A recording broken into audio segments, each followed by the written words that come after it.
Donc on va utiliser GeoGebra pour placer des points, construire un quadrilatère et demander l'aire de ce quadrilatère.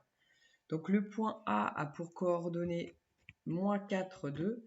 Donc la façon de l'écrire sur GeoGebra, si vous ne l'avez jamais fait, un point en majuscule égale moins 4 pour les abscisses.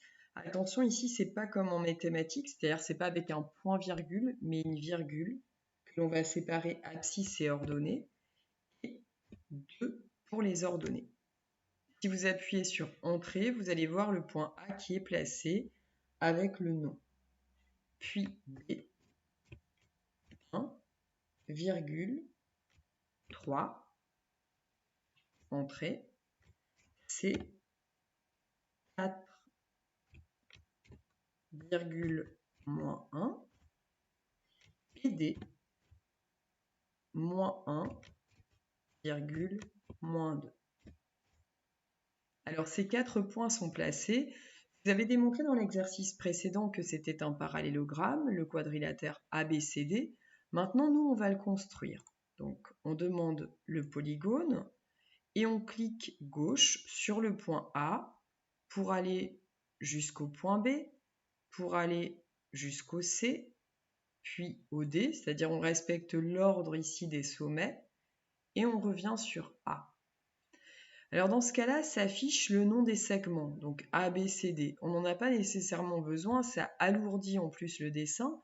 Donc ici, je vais sur le premier segment AB en faisant un clic droit et je vais demander d'enlever afficher l'étiquette. Donc pour cela, avec mon clic gauche, je clique sur afficher étiquette et j'ai enlevé le A.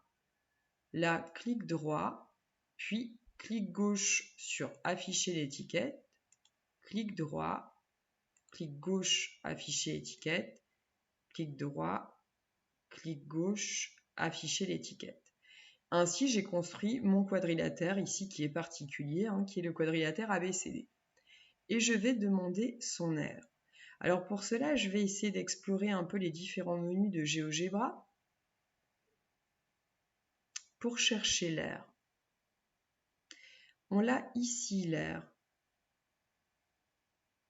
Donc, je sélectionne et en bas, si vous regardez à gauche de mon écran, il va falloir que j'aille pointer sur l'aire qui m'intéresse, c'est-à-dire l'aire de ce polygone. Vous voyez qu'ici, la flèche est devenue une main.